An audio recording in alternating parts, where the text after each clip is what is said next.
27 नवंबर 2020 को जो बाइडन के अमरीकी सदारती इंतखाबात में कामयाबी के 3 हफ्ते बाद इसराइली खुफिया इदारे मोसाद ने अपनी सबसे सनसनीखेज कार्रवाई की।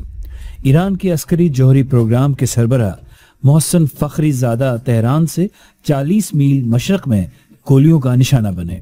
वो स्याह रंग की निसान टियाना कार में सफर कर रहे थे।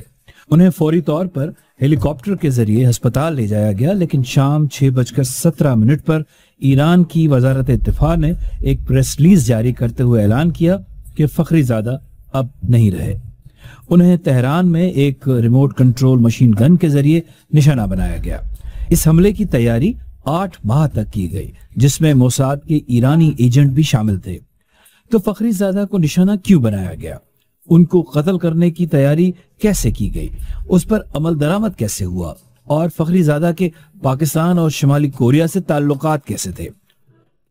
ईरान के एटमी प्रोग्राम के सरबराह मोहसिन फखरी के कत्ल के एक दिन बाद उनके ताबूत को ईरान के सब्ज, सफेद और सुर्ख धारीदार परचम में लपेटकर ईरान के अहम मुक़द्दस मकामात पर ले जाया गया। कत्ल के 3 दिन बाद उन्हें तेहरान की इमामजादा सालेह मस्जिद में सुपुर्द खाक किया गया। मोहसिन फखरीजादा के कत्ल, उन पर की जाने वाली जासूसी और किस तरह उनके हाईटेक कत्ल को मुमकिन बनाया गया, इस पर बात कुछ देर में करेंगे, लेकिन पहले उनकी खुफिया जिंदगी पर नजर डालते हैं। मोहसिन फखरीजादा ने अपनी पूरी जिंदगी पस मंजर में गुजारी।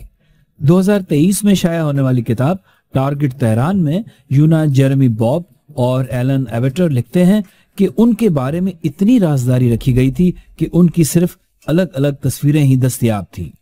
लोगों को उनकी तारीख पैदाइश और जाए पैदाइश के बारे में कुछ भी मालूम नहीं था। 2011 में जिलावतन हिज़्ब इख्तिलाफ की तंजीम national council of resistance of Iran ने उनकी एक तस्वीर शाया की थी, जिसमें बताया गया था कि वो स्याह बालों वाले एक अधेड़ उम्र के आदमी थे, जिनकी हल्की खाकस्तरी रंग की दाढ़ी थी। इस रिपोर्ट में कहा गया कि फखरीजादा 1958 में कुम में पैदा हुए। वो 1979 के इनकलाब के बाद पासदारान इनकलाब के रुकन बने। उन्होंने शाहिद बहश्ती यूनिवर्सिटी तेहरान से फिजिक्स में डिग्री और इस्फहान यूनिवर्सिटी से न्यूक्लियर इंजीनियरिंग में PhD की डिग्री हासिल की। फखरीजादा ने इब्तिदा में इमाम हुसैन यूनिवर्सिटी में पढ़ाया, लेकिन वो पासदारान इनकलाब में ब्रिगेडियर जनरल के तौर पर भी खिदमात अंजाम दे रहे थे। CIA के मुताबिक उनकी तदरीसी जिम्मेदारियां एक तरह का पर्दा थी। उनका एक और नाम डॉक्टर हसन मोहसिनी भी था। उनकी हलाकत के बाद ईरान के जौहरी प्रोग्राम में उनके ताउन पर खुलकर बात होने लगी। उन्हें ईरानी इनकलाब की हिफाजत के लिए बाद अज़ मर्ग ऑर्डर ऑफ नसर से नवाजा गया। उनकी तस्वीर पहली बार शाया हुई थी, जिसमें उन्हें सदर हसन रूहानी से अवार्ड लेते हुए दिखाया गया था। उनकी टीम के दीगर अराकीन ईरान की जौहरी तवानाई की तंजीम के सरबराह अली अकबर सालेही और वजीर दिफा हुसैन दहकानी को अवामी सतह पर एजाज से नवाजा गया, जबकि फखरीजादा को ये अवार्ड खामोशी से एक अलहदा कमरे में दिया गया, जिसमें कोई मौजूद नहीं था। लेकिन इतनी राजदारी बरकरार रखने के बावजूद फखरीजादा को ईरान से बाहर के माहिरीन बहुत अच्छी तरह जानते थे। अक़वाम मुत्तहिदा और बैनुल अक़वामी एटमी एजेंसी IAEA की कई रिपोर्टों में उनका नाम आया। सन 2010 में जर्मन मैगजीन शिपेगल में a history of Iranian nuclear ambitions की तहकीकाती रिपोर्ट में उन्हें ईरान का ओपनहाइमर कहा गया था। अमेरिका ने अपना पहला एटम बम ओपनहाइमर की निगरानी में बनाया था। 2014 में रॉयटर्स ने फ्रेडरिक डाल के एक मजमून में, जिसका उन्वान था enigmatic Iranian military man at the centre of UN military investigation में एक मगरबी सिफारतकार का हवाला देते हुए कहा, अगर ईरान कभी जौहरी हथियार तैयार करता है तो फखरीजादा को उसका बाप समझा जाएगा।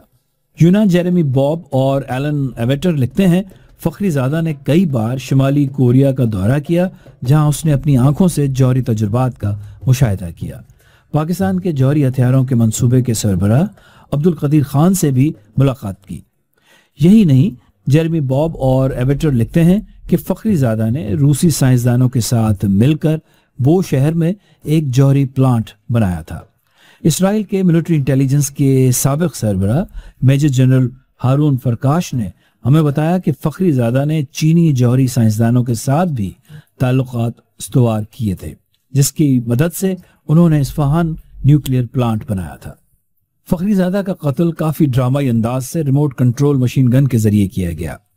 फखरीजादा के कातिल उनके हिफाजती इंतजामात और उन रास्तों से पूरी तरह वाकिफ थे जिनसे उन्हें गुजरना था। रोनन ब्रगमैन और फरनाज फशीही ने 18 सितंबर 2021 को न्यूयॉर्क टाइम्स में शाया होने वाले एक मजमून में लिखा, फखरीजादा के बेटों में से एक हामिद ने दावा किया कि ईरानी इंटेलिजेंस को इंतबाह मौसूल हुआ था कि उस दिन उनके वालिद को कत्ल करने की कोशिश की जाएगी। घर से बाहर न निकलने का मशवरा भी दिया गया, लेकिन फखरीजादा ने अपनी सिक्योरिटी टीम के मशवरे पर अमल नहीं किया। ईरान की सुप्रीम सिक्योरिटी काउंसिल के सेक्रेटरी जनरल अली शमखानी ने 30 नवंबर 2020 को फखरीजादा के जनाजे के मौके पर कहा कि उनको रिमोट कंट्रोल सैटेलाइट से मुंसलिक मशीन गन से मारा गया। इस्राएली इंटेलिजेंस जराए ने टारगेट तेहरान के मुसन्निफीन को तस्दीक की कि यह साइंस फिक्शन नहीं और वाकई कत्ल में रिमोट कंट्रोल गन का इस्तेमाल किया गया था। बाद में इंकिशाफ हुआ कि यह असलहा टुकड़ों में ईरान लाया गया और खुफिया तौर पर जोड़ा गया। ये काम तकरीबन 20 अफराद की टीम ने 8 माह में सर अंजाम दिया। वो फखरीजादा के हर कदम पर नजर रखते थे। उन पर किस हद तक नजर रखी जा रही थी, इसके बारे में बताते हुए एक एजेंट ने कहा, हम इस आदमी के साथ सांस लेते थे, उसके साथ जागते थे, उसके साथ सोते थे। फखरीजादा की तदफीन के एक हफ्ते बाद पासदारान इनकलाब के deputy commander rear admiral Ali Fadavi ने कहा कि फखरीजादा अपनी गाड़ी खुद चला रहे थे। उनकी अहलिया उनके साथ बैठी थी और उनके मुहाफिज उनके सामने दूसरी गाड़ियों में सवार थे। ईरान की नीम सरकारी खबरसां एजेंसी तस्नीम न्यूज में शाया होने वाले AI powered weapon of assassination of ईरानी साइंटिस्ट के उन्वान से एक मजमून में अली फिदवी का हवाला देते हुए कहा गया है कि मोसाद के लिए काम करने वाले ईरानी एजेंटों ने नीले रंग की निसान पिकअप को एक चौक पर खड़ा किया था। पिकअप के अक़ब में छुपी हुई एक 7.62 मिलीमीटर अमरीकी साख्ता मशीन गन थी, जिसे हजारों मील दूर से चेहरे की शिनाख्त की M240C टेक्नोलॉजी के इस्तेमाल के जरिए रिमोट कंट्रोल से चलाया जा सकता था। वहां एक और गाड़ी खड़ी थी और ऐसा लग रहा था कि वो खराब हो गई है, लेकिन उसमें कैमरे नस्ब थे और फखरीजादा के मौके पर पहुंचने से 3/4 मील पहले तस्वीर लेने से तस्दीक हुई कि कार में फखरीजादा बैठे हैं। मशीन गन ने 13 राउंड फायर करने के बाद खुद को भी तबाह कर लिया।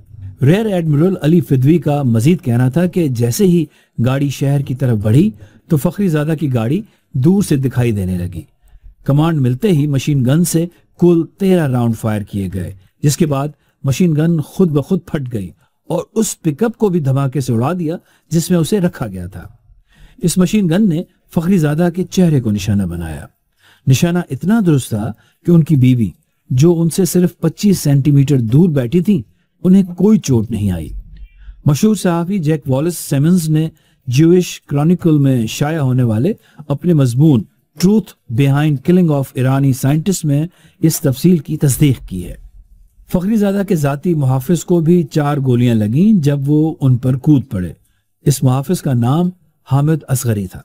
उनके कत्ल के तकरीबन 1 माह बाद रोनन ब्रगमैन ने इस्राएली अखबार युदुत अहरोम्त में 4 दिसंबर 2020 के शुमारे में लिखा, 12 साल कबल अमरीकी सदर जॉर्ज बुश के एजाज में दिए गए इशाइये में वजीर आजम इहूद ओलमर्ट ने एक टेप चलाई जिसमें वो ईरान की जौहरी हथियार तैयार करने की कोशिशों पर बात कर रहे थे। उन्होंने एक डिजिटल मीडिया प्लेयर पर फखरीजादा की फारसी में बोलने की रिकॉर्डिंग चलाई, जिसमें फखरीजादा ने कहा कि हमारा बॉस हमसे 5 जौहरी हथियारों का मुतालबा कर रहा है, लेकिन उसके लिए जरूरी वसाइल फराहम करने के लिए तैयार नहीं है। ओलमर्ट ने बुश को बताया कि इस्राएली इंटेलिजेंस एजेंसियों ने फखरीजादा के करीब एक ईरानी एजेंट को तैनात किया था, जो कई साल से हमें उनके बारे में खबरें दे रहा था। उसी एजेंट ने ओलमर्ट को फखरीजादा की वो रिकॉर्डिंग पहुंचाई थी जो उन्होंने बुश के सामने चलाई। 10 जून 2021 को एक इस्राएली वेबसाइट पर शाया होने वाले इंटरव्यू में मोसाद के साबिक सरबराह यूसी कोहन ने अलाना डियान को बताया, मोसाद फखरीजादा के बारे में इस हद तक जानता था कि उसे उनका पता, उनका फ़ोन नंबर और हत्ता कि उनका पासपोर्ट नंबर भी मालूम था। मोसाद के अंदरूनी हलकों में इस बात पर भी काफ़ी बहस हुई कि फखरीजादा को फौरी तौर पर रास्ते से हटाया जाए या नहीं। इसराइली IDF के साबिक सरबराह शाउल मोफाज के मुताबिक जब वज़ीर आज़म एरियल शरोन ने मियर डेगन को मोसाद का सरबराह मुकर्रर किया तो उन्होंने उनसे कहा कि वो उन पर नज़र रखें। फखरीजादा को इससे कबल भी कत्ल करने की कोशिशें की गई थी। डेगन 2009 में ही फखरीजादा को कत्ल करना चाहते थे, लेकिन मोसाद की आला कमान और मिलिट्री इंटेलिजेंस के दरमियान इस मामले पर कोई इत्तफाक राय नहीं था।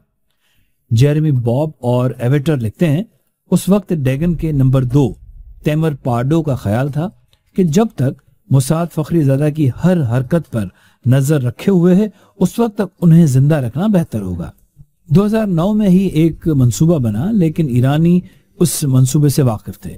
इस खतरे के बावजूद डेगन इस मंसूबे को अमली जामा पहनाना चाहते थे, लेकिन आखिरी वक्त में वजीर आजम ओलमर्ट की मुदाखलत के बाद उन्होंने अपने एजेंडों को आगे बढ़ने से रोक दिया।